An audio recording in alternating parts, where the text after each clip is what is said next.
L'Agence congolaise de prestations et services SRL, la solution rapide pour toute activité des transactions immobilières en République démocratique du Congo. Vente, achat, gestion, estimation, mise en location des biens meubles et immeubles, contactez-nous au +243 85 27 79 630. Vous avez une parcelle à vendre, un terrain, une villa, une concession, un bureau et un appartement à vendre ou à louer. Oji mamacita, tu es tant de qui de moi de nous pour toi je t'ai redessis massa. Vas-y mamacita, Oji mamacita, en plein ensemble j't'ai dit je t'aime à travers les Milinga. Oji mamacita, tu es tant de qui de moi de nous pour toi je t'ai redessis massa. Oji mamacita, en plein ensemble j't'ai dit je t'aime à travers les Milinga. Quand je pense à toi je suis pas allé, je suis péché encore. Tu t'en fous de mes reproches et de mes erreurs qui sont moches. La bonne j'arrange mes souvenirs dans la rue, je deviens rail. Quand je suis dans le Mbote libota na ngai mbote na bino ndekara tomesana kolakisa bino biloko ya bien tolobaki tokotika pe te kolakisa bino toujours biloko ya bien. Donc awa toye kotala lupango moko pembeni ya fleuve, donc oyo eza pembeni ya fleuve te mais na fleuve, donc eza concession moko monene ba morcelaki moto asombaki ye pe azo revendre, donc aza revendeur asombaki azo revendre. Donc nde tolobaka toujours bato nyonso bayebi ba commune oyo ezalaka eleka na fleuve, ba commune oyo eza fleuve eza pembeni. Donc awa toye totala eloko moko boye nayebi ke ebele basepela nango mpona ba oyo balingaka ba place touristique, ba place moko mwa ebale eza vue du fleuve. Donc bomona nzela oyo eza ba notable ya quartier nde bazolekaleka na bakar à danger. Donc bato bavanda dans la quartier oyo eza quartier moko ya bien nayebi ke tokosepela nango makasi. Yango tolobaki non tobanda na nzela parce que souvent bato bazo déclarer non bozozwa su nzela ndenge ezalaki te tobi te tozongeli mako banda na ebandeli omona nzela ndenge eza mabangalisé, donc mabanga ezali bétonné, avenue eza bétonisé très très bien. Awa tokoti na avenue principale, donc wana déjà de l'entrée des jeux na olobaki tout ça na quartier CPA Moshi CPA. Donc awa tout ça pembeni ya mai déjà toujours poussana avenue obomona oyo eza avenue ekei tina fleuve na donc nde tokota boye nayebi ke tokomona yango boyebi ba avenue ezalaka toujours milai.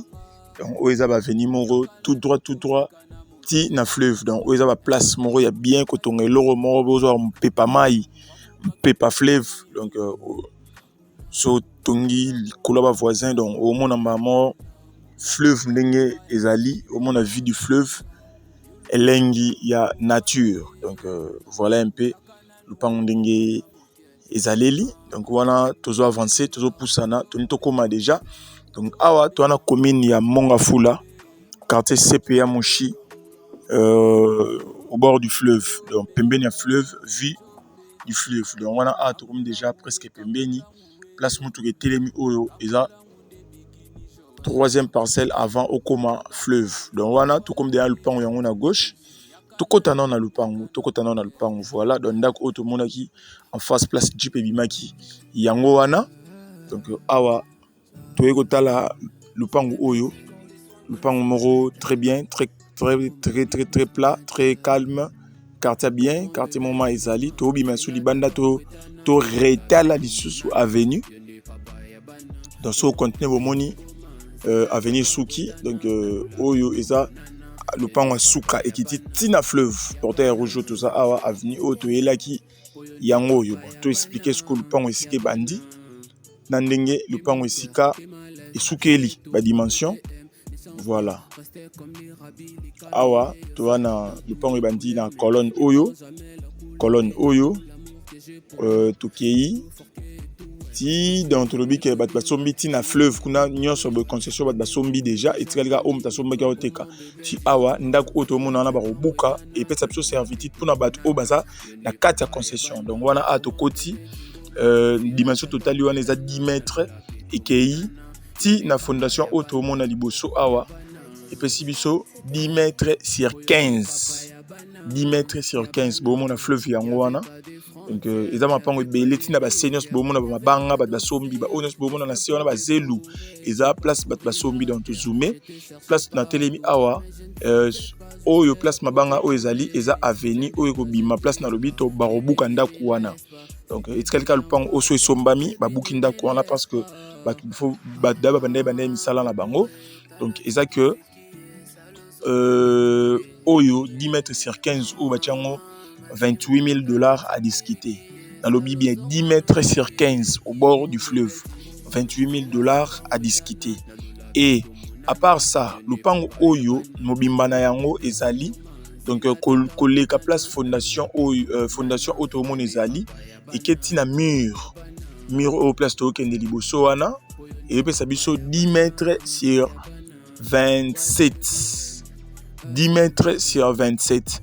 Donc, morcelant par D parce que Mobimba, 10 mètres sur 27, $45 000 à discuter. Dans lobby bien, 10 mètres sur 27, nous avons $45 000 à discuter.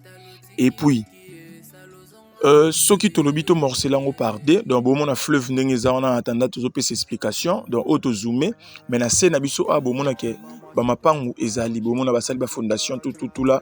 Na base mapango ezali donc banda place nzeta mbila to mona na se wana nyonso ya mapango bat sombi donc 10 mètres sur 27 10 mètres sur 27 batie $45 000 à discuter ceux qui morcelango par D 10 mètres sur 15 $28 000 à discuter puis oyo kotika la wana et tika la 10 mètres sur 12 10 mètres sur 12 batie yango $25 000 légèrement négocié.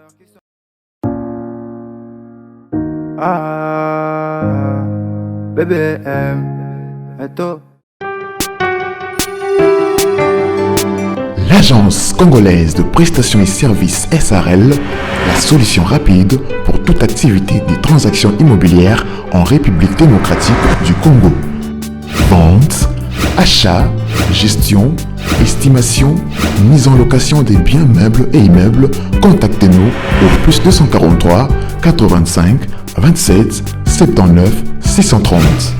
Vous avez une parcelle à vendre, un terrain, une villa, une concession, un bureau et un appartement à vendre ou à louer. Contactez-nous au +243 85 27 79 630. La CPS SARL est la première société et grand réseau spécialisé dans la vente et l'achat des biens immobiliers. Pour plus d'informations, visitez-nous sur le www.acpssrl.com. Agence congolaise de prestations et services SARL, votre agence de proximité.